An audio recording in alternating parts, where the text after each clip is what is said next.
Hero Alam এমন একটা subject যে হিরো আলম যদি মসজিদ থেকে বের হয়ে একটা ছবি আপলোড দেয় সেখানে অসংখ্য হাহারি আসবে। মানে হিরো আলমকে দেখলে হাহা দিতে হবে, হিরো আলমকে দেখলে ক্রিটিসাইজ করতে হবে, হিরো আলমকে দেখলেই আমাদের নেগেটিভ কিছু বানাতে হবে, এটা হ্যাবিট হয়ে গেছে। হ্যাঁ, যেমন আজকের পরে দেখা যাবে অনেকে ব্লগ তৈরি করতেছে। হ্যাঁ, আমার মনে হয় যে যারা নেগেটিভ ব্লগ তৈরি করবেন তারা হলে যান, ছবিটা দেখেন, ছবি দেখার পরে অবশ্যই আপনারা যত নেগেটিভ আছে করেন। তবে একটা জিনিস সবাইকে জানিয়ে দেই, আপনারা হিরো আলমের ছবি দেখতে যাচ্ছেন, এটা মেন্টালিটি মাথায় রেখে ঢুকতে হবে না। আপনি যদি হিরো আলমের ভিতরে শাহরুখ খানকে খুঁজেন, হিরো আলমের ভিতরে আপনি সাকিব খানকে খুঁজেন, তাহলে তো হবে না। আপনি হিরো আলমকে দেখতে ঢুকেন। হিরো আলম একটা হিরো আলম, হিরো আলম শাহরুখ খান না, হিরো আলম সাকিব খানও না, তাই কারোর সাথে কারো কম্পেয়ার করে না। আপনি হিরো আলমকে দেখতে যদি ঢোকেন তাহলে বুঝতে পারবেন যে ওনার কত ইমপ্রুভ হয়েছে। আর ছবিটা যারা কোরিয়ান ছবি দেখেন, যারা জওয়ান দেখেন, যারা তামিল ছবি সবসময় দেখেন, তাদের জন্য না, ওইটার সাথে এটা কম্পেয়ার করতে পারবেন না আপনারা। কারণ ওনারা কয়েক শত কোটি টাকা বাজেট নিয়ে একটা ছবি বানান, আর আমরা সামান্য কিছু পুঁজি নিয়ে বানাই। আমার বিশ্বাস আমাদের যারা মধ্যবিত্ত শ্রেণীর অডিয়েন্স আছে, যারা নিম্নবিত্ত শ্রেণীর অডিয়েন্স আছে, যেই অডিয়েন্স গুলো ছবি দেখা বাদ দিয়ে দিয়েছে, সেই অডিয়েন্স গুলো যদি আমার মনে হয় যে আপনারা যারা আমার এই ভিডিওটা দেখতেছেন বা আমার এই কথা শুনতেছেন, আপনারা বাবা মা ভাই বোন সবাই মিলে ছবিটা দেখতে আসেন, আমার বিশ্বাস আপনাদের ভালো লাগবে। যারা বাংলা সিনেমার দর্শক, বাংলা সিনেমা যারা দেখতে চান, বাংলা ছবি দেখার জন্য যদি আসেন, আমার বিশ্বাস যে এ জগৎকালে আলম ভাইয়ের যত কাজ হয়েছে, আমি বিশ্বাস করি আমার এই সৃষ্টিটা সর্বশ্রেষ্ঠ হবে ইনশাআল্লাহ। অনেক আনন্দের আমার জন্য, আর আজকে আমি অনেকটা মানে আপসেট, কারণ এই দিনটার অপেক্ষায় ছিলাম অনেকদিন। এই জার্নিটা আমার ছোট না, অনেক। এর আগে আমি আরো ছবি শুরু করেছিলাম, এমনও হয়েছে যে আমি প্রায় এক সপ্তাহ সিনেমা কঠোর পরিশ্রম করে নির্মাণ করছি, আমি ডিরেকশন দিয়েছি, সেই ছবি আমার নামে যায়নি।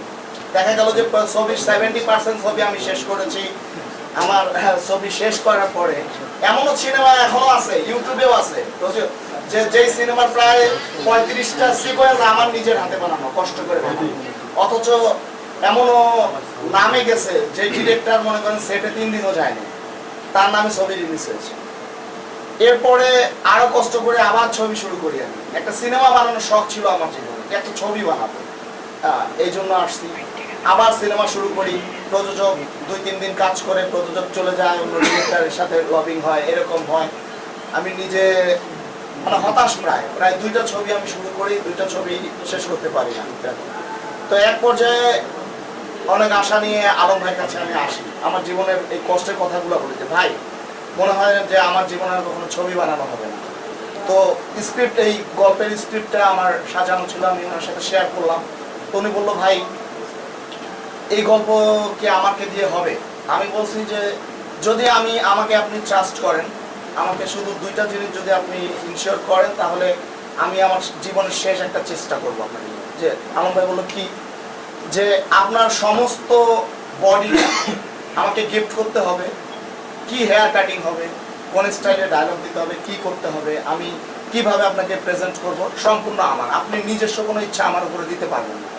যদি এই ছবি মানে নির্মাণের পর আপনার মনে হয় যে না, এই ছবিটা গ্রহণযোগ্য না, তা আমি প্রয়োজনে আমার জমি বিক্রি করে আপনাকে রেখে দিব, তা আমার ছবিটা আপনি ইয়ে করবেন। তো সেই ক্ষেত্রে আপনারা দেখবেন অবশ্যই যে গানগুলো, ছবির গানগুলো শুধু বাংলাদেশে নয়, আমরা ইন্ডিয়ার বিভিন্ন প্ল্যাটফর্মে গিয়ে গানের শুটিং করেছি বাইরে। আর ওই যে স্যার বললো যে উনি আমার গানগুলো শুনেছেন আমাদের ছবি। তো আশা করি এ জগৎকালে আমার বিশ্বাস যে হিরো আলমকে মানুষ যেভাবে দেখেছে, যা কিছু দেখেছে, আমার সিনেমার প্রথম সিকোয়েন্সটা দেখার পরেই, প্রথম হিরো আলম স্ক্রিনে আসার পরেই মানুষ মানে একটা ধাক্কা খাবে যে নতুন এক হিরো আলম দেখা দেখে। আর এই ছবিতে আসলে আপনারা হিরো আলমকে খুঁজে পাবেন না, খুঁজে পাবেন বাদশাহ। তবে আমার একটা রিকোয়েস্ট, আমি জানি যে